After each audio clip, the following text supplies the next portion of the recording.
This short story is in memoriam of Piper Bill Millin, the personal piper of Lord Lovat during the D-Day landings of the Second World War.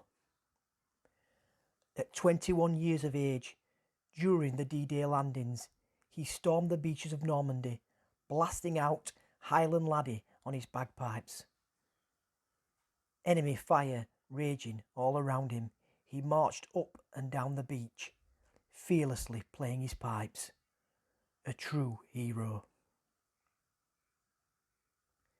He survived the battle and went on to play the pipes one last time for his lord during his funeral in 1994. Millin lived on to the ripe old age of 88, passing peacefully in hospital after a short illness. 10 years ago this year. Sir, we salute you.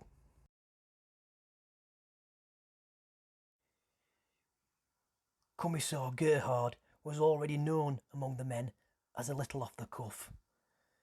He wasn't one for his sound mind.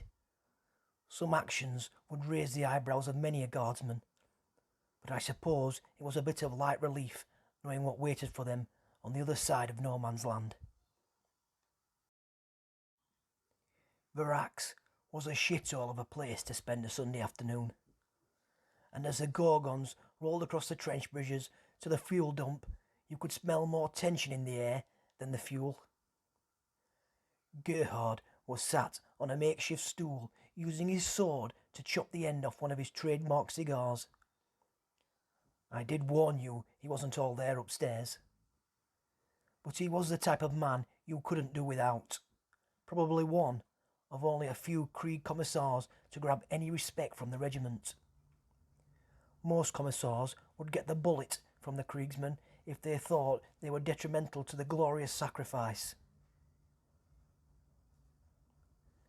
He raised to his feet just enough to grab a Kriegsman running past. "I say, boy, fetch me an officer." A swift nod from the guardsman, and on his way he went.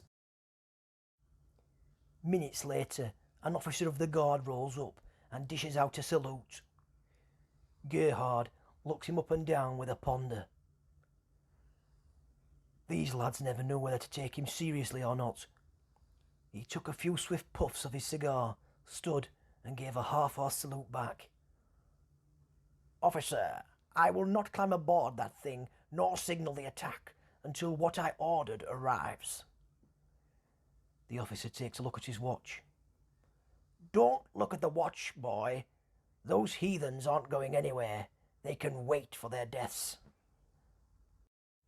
See it done that the order arrives." The officer nods, and off he turns, his greatcoat swaying mud as he walked. Gerhard sat back down, the sound of the artillery giving him his third headache of the day. There was now hundreds of Gorgons lined in front of the Krieg trenches, bolt fire pinging off their great ramps like rain off a car bonnet. Lines of Kriegers go up the ladders and onto the transports, the safest they had felt for a long while in these rolling fortresses. The doors closing behind them, packed in like sardines. Commissar Gerhard was still sat waiting.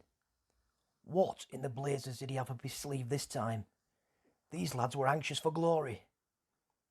The front trench now empty, and the artillery stopping dead, he was enjoying the brief peace. Now the tension hitting fever pitch within the transports. Within that brief silence, the sound of splashing mud draws closer. Gerhard gets up and smiles. "Now we can go, boys."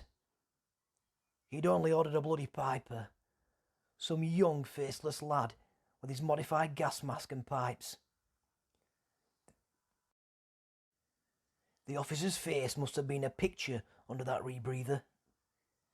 Gerhard and his personal piper climbed the ladder and into the last open Gorgon transport. He made his way to the front, pushing past many a guardsman. Not a shy man in the least. Do you want to atone? Gerhard shouted. I said, do you want to atone? Muffled war cries ring out from the transports. Then on to death and glory, for the Emperor's light! The Gorgons rolled forward, crushing dead bodies and bone underfoot, steamrolling the wasteland.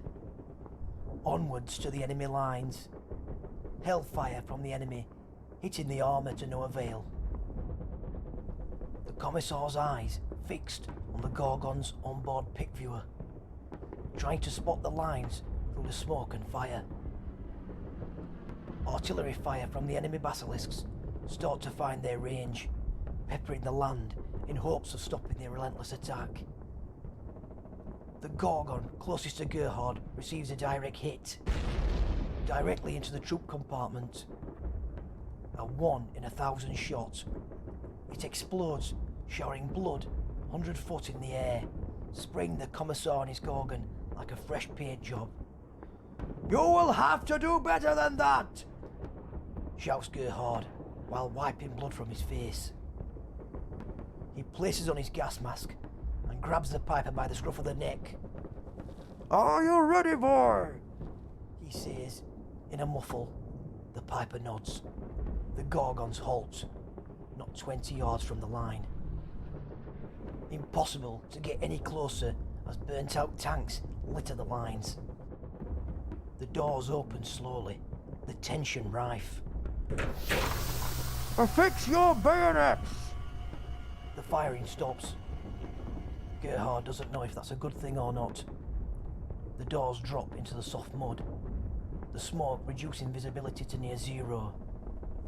Attack! The corpsmen run the ramps. The firing resumes, splitting men in half, spraying blood and guts. Play! The Commissar shouts and pushes the Piper down the ramp. Sword in hand, he charges in. His Piper bellowing out some imperial tune. Perish the thought of what was running through the minds of those traitors that day, as thousands of faceless men, hell-bent on glory, and not a coward in sight, charged onwards into the clearing. The battle cries haunting their twisted souls. A lone Piper playing out the songs of the Imperium, and an absolute nutcase of a Commissar with his gleaming sword running to the trenches like death himself was coming to collect. Oh Lord Emperor, what a sight! What a sight!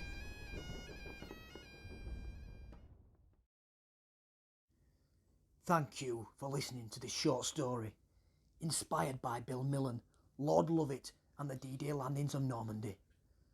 And don't forget to pull the pin and throw a sub into the trenches for more. There's always more meat for the grinder.